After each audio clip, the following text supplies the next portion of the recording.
सभापती महोदय, 77,000 हेक्टर क्षेत्रावर पिकांचे नुकसान अवकाळी पावसामुळे होऊ नये, अद्याप नुकसान भरपाई जाहीर करण्यात आलेली नाही, अशा प्रकारची मागणी सुद्धा आमच्या काही सन्मान्य सदस्यांनी केली होती। त्यामध्ये मे 2025 मधील अवकाळी पाऊस, अतिवृष्टी, पूर यामुळे बाधित झालेल्या क्षेत्राचा प्राथमिक अहवाल 77,300 हेक्टर होता। मे 2025 मध्ये बाधित क्षेत्राच्या पंचनाम्याचे काम अंतिम टप्प्यात आहे। प्राप्त पंचनाम्यानुसार एकूण बाधित क्षेत्र 1,55,05,01 हेक्टर इतके आहे। त्यापैकी शेती पिकाखालील बाधित क्षेत्र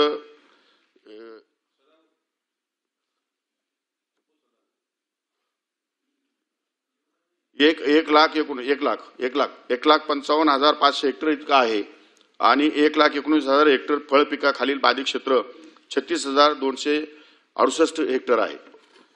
शेती नुकसानीचे पंचनामे तातडीने पूर्ण करावे। कोकणात शेतीबरोबर घरे, गोठे यांचेही नुकसान झाले आहे, त्याचे पंचनामे करावे अशी मागणी सन्माननीय सदस्यांनी केली आहे।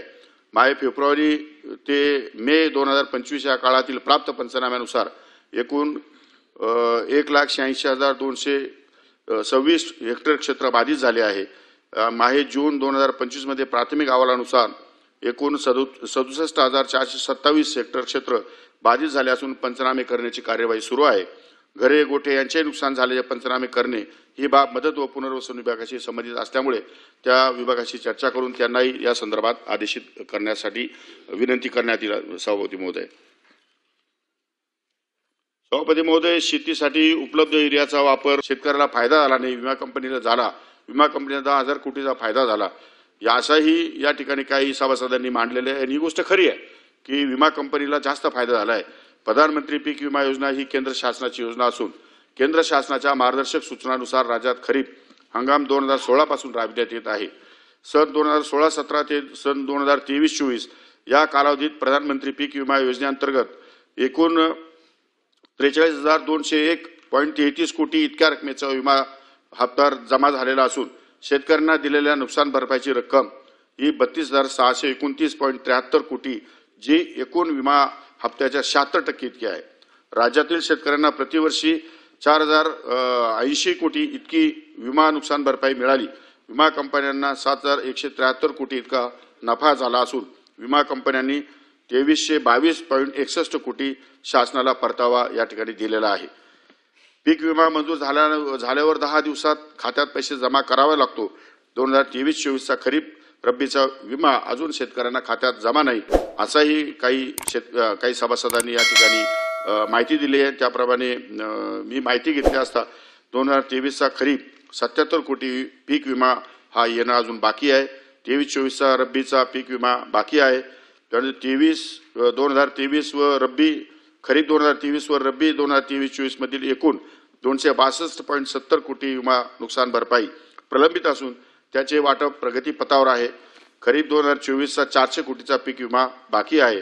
राज्याने 1,015 कोटी अजून पीक विम्याचे भरले नाही, म्हणून विमा कंपन्यांनी शेतकऱ्यांना पैसे दिलेले नाही। राज्याचा हप्ता लवकरात लवकर 8 दिवसाच्या आतमध्ये या ठिकाणी विमा कंपनीला भरण्यात येईल आणि त्यानंतर लगेच ते शेतकऱ्यांना पैसे अदा करण्यासाठी शासन त्या ठिकाणी डीबीटीच्या मार्फत प्रयत्न करेल।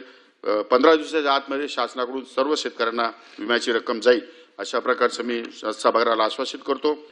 15 दिवसाच्या आतमध्ये शासनाकडून सर्व शेतकऱ्यांना विम्याची रक्कम जाईल, अशा प्रकारचं मी सभागृहाला आश्वासित करतो।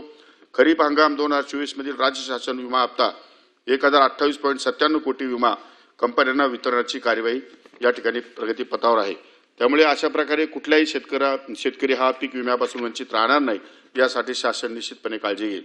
4 ट्रिगर ऐवजी 1 ट्रिगर का केला? राज्याचा व केंद्राचा वाटा समान असताना हा बदल का केला, असा एक प्रश्न आमच्या सन्माननीय सदस्यांनी विचारलेला आहे।